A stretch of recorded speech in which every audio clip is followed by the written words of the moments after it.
Dropshipping digital assets can be really fun. I mean, how can you get better of having 80 to 90% of profit margins? Inventory is unlimited, so you don't have to rely on any suppliers. All you have to do is just find the product and list it on the marketplace. And this is what I'm gonna do today. I'm gonna show you step by step how I'm finding an item, what is the product research method I'm using, and I'm gonna show you how I'm gonna twist an item, change it a little bit, maybe change the cover, maybe change the title, depending on what type of rights I'm gonna get on this item. And then I'm gonna show you how I'm gonna list it on Etsy. Hello my fellow dropshippers, my name is Patrick, and what I do here on this channel, I talk about Facebook, eBay dropshipping, and now digital asset dropshipping. Recently, this is something that I've been involved. If you have seen my last video, I talked briefly about it, and it seems like there was a big interest in it, so I decided to give like a full tutorial today and show you how this is done. If you've never heard of the term digital dropshipping, it's because probably doesn't exist. I made it up. I kind of twist some wording and the experience I've done in the past. I'm sure you know what dropshipping is the process of selling products that you don't own. And I decided to name this method digital dropshipping because I dropship items that I technically don't own, or maybe I purchase rights to resell and then list them on different marketplaces. That way I don't have to have any website, I don't have to worry about inventory. I just go on specific marketplace, list an item, pay fee on this marketplace whenever someone actually purchases an item, and then marketplace automatically sends an email with this digital asset to my customer. Therefore, this is like an automatic passive income that you don't really have to manage a lot. So what type of digital assets are we gonna dropship today? I'm gonna try to find ebooks, and this is what I think is the easiest thing to do. Ebooks are very popular. This is something that a lot of people are looking for. You know, back in the day, we used to read hardcover books, and look, I feel like there's still other people that do. I personally enjoy hardcover books over the digital assets. But a lot of time people just want to get quick information. They don't want to have a book. They just want to read it on an iPad or Kindle or phone,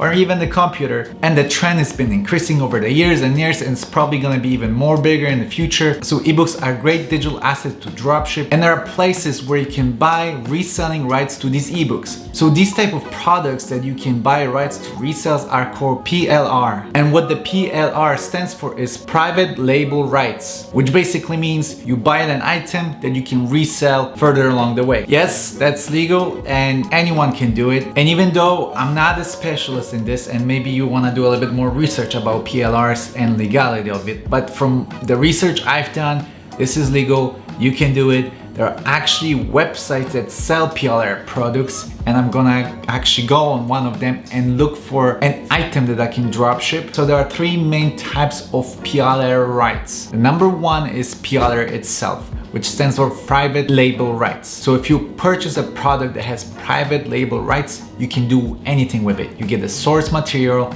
you can edit the material, you can edit the cover, you can edit the copy, you can put your name sometimes. It all depends on the product and the license that you get from the person you purchase it from. So always make sure to read the license and see what are the standards. But basically, PLR rights are the rights you're looking for. Another type of rights are RR rights, which stands for resale rights. This is a little bit downgrade from the PLR rights. You're basically not allowed to edit the copy or the cover image. We kind of want to stand away from this type of products because we want to be able to edit the image and the text, etc. And lastly, there's something called MRR, which stands for Master Resale Rights. So this is very similar to RR rights, the resale rights. The only difference between those two is that whoever purchased an item from you, they also gain ownership of this item. So, for example, if you have the RR rights, the resale rights, the moment someone purchases your item from it, they are not allowed to sell it further. However, if you have the MRR rights, the master resale rights, and someone purchases an item from you, they also gain the MRR rights as well, and they can resell this item as well. There are also other different type of rights, but we're not gonna focus on them. For our purpose of this video, that's all you have to know. Let's go ahead and find some digital products to dropship. There's many different PLR websites. The one I've tested out and recommend is plrproducts.com as well as the plrstore.com. But trust me, when you go on Google and type in PLR products, you will find hundreds of pages that offer PLR products for resale. So before I start doing my product research and look for an ebook that I want to resell, I thought to myself, what is a trendy topic right now? What is something that everyone wants to learn? Because I wanna sell an educational ebook, something that will learn you a skill or maybe inform you about something that's very trendy. So the very trendy topics are now cryptocurrency, NFTs, how to make money online, e-commerce. These are topics that are very trendy right now. And I was trying to find an ebook in one of these categories. So I went on the plrstore.com and I start typing cryptocurrencies in the search bar. And during my research phase, I found this book, Things to Avoid When Trading Crypto. It's a really cool cover. I feel like it's very modern.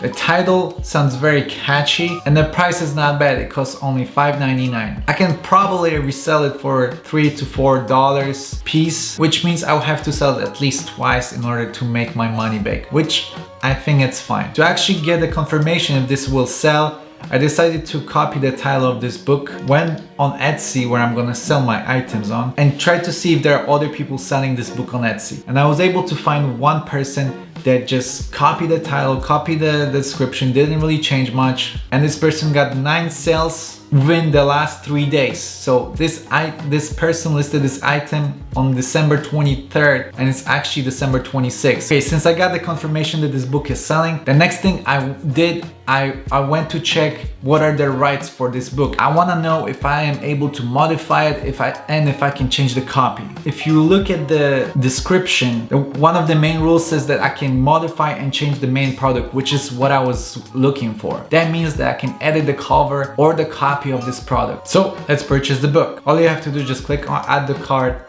fill out some basic information, put your credit card info, and voila! Now you own the ownerships to resell this ebook. Now since I own the book and I have the rights for resale, I could technically go on Etsy, list it, and wait for sales. However, I'm not gonna do it. What I'm gonna do instead, I'm gonna modify the cover so it makes it a little bit more different, allow me to stand out from that other guy that listed this on Etsy as well. So to create a cover image, I'm gonna go to canva.com, which is a free website that allows you to create designs, and I'm gonna make something over there. Okay, so I'm in Canva now. I'm gonna just type in ebook cover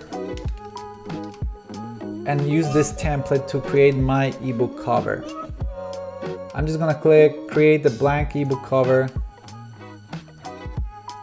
and try to play with designs. The cool thing with the Canva is that they already give you some suggestions, so I could go with, for example, this thing or this thing or this thing, you know, and edit it the way I want it. But I'm gonna go and build everything from the scratch because it's just easier for me. If you have a Canva Pro, which is not that expensive, I feel like it's $10 a month or something, you will have access to their library of items. So for example, if you wanna use an image of a Bitcoin, right? I can just type in Bitcoin and I can just drag and drop the images here and then I can edit it. So let me play with the design a little bit. Hopefully I'll get something that I like and I will use it as my cover image. Okay, so after spending a little bit of time with design, I decided to go with this. It's a very simple concept, but I don't really need anything crazy. The main thing about this design and the logic I was trying to follow is that I have a graph, and when people are trading, they look at the graph, so this catches attention. If someone is interested in trading and learning how to trade crypto, this is something they're gonna look for.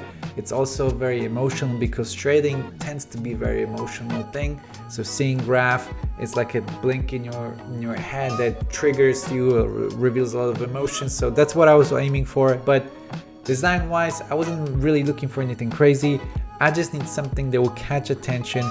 I also made sure that the word crypto is standing out. That way people will know that I'm talking about crypto. Hopefully this will work. Okay, so I have my cover image downloaded, but I wanna add it and modify it to my existing file. So what I'm gonna do is I'm gonna use this page called smallpdf.com, which is a free website where you can upload PDFs and you can edit them, change them, and I'm gonna combine my two files, my cover PDF image with the existing PDF of the books.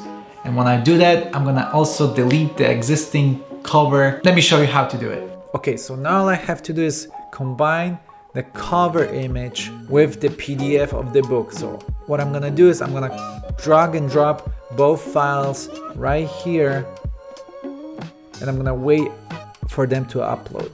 Now when the files are uploaded, I'm gonna click on merge files and I'm gonna click on merge PDF. Okay, so my file is ready.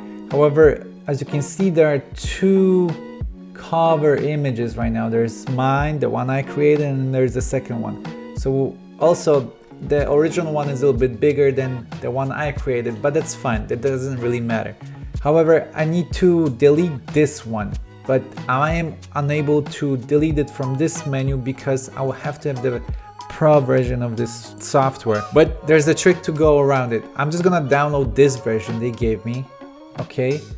And I'm gonna go back to this website and I'm gonna use their other feature that allows me to delete pages. Okay, so now I'm gonna use their delete pages tool, and all I have to do is drag and drop the new file that I just downloaded. So let's do it again. And now I can see all individual pages, okay? They start downloading, okay? But now they're done. All I have to do is just click on the page that I wanna delete. So I'm gonna delete this one, click apply changes,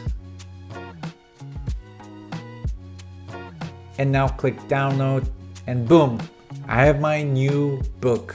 All right, so I have my book ready. This is amazing. So the last thing that I need to do is go on Etsy and list this product. So Etsy is a marketplace like eBay or Amazon, but Etsy is really cool because it allows you to list digital products. They have a special category for that, and it's really, really cool. When you sell on marketplaces, you don't need to worry about driving traffic to your website. Etsy will take care of that. They will bring people to your product as long as there are people that actually are looking for a product. So let me show you how to upload your product onto Etsy. All right, so let's list my first item on Etsy. I'm gonna create an account and show you step by step how to upload a digital product onto Etsy. So the first thing they're gonna ask you about your shop preferences. I just selected I sell part-time and that's how I like it.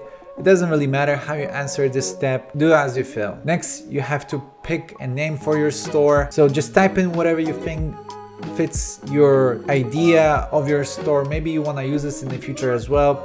You can also just put your name if you really want to. But what I would do, I would try to name it, theme it a little bit, name it so it's similar to what you sell, what do you do. That way people can easily identify your store with type of products you're gonna sell. So for example, if you're gonna sell crypto ebooks, maybe name your store Crypto Knowledge or something like that. All right, so now I have to create my first listing. So the first thing they ask you for is to add a photo.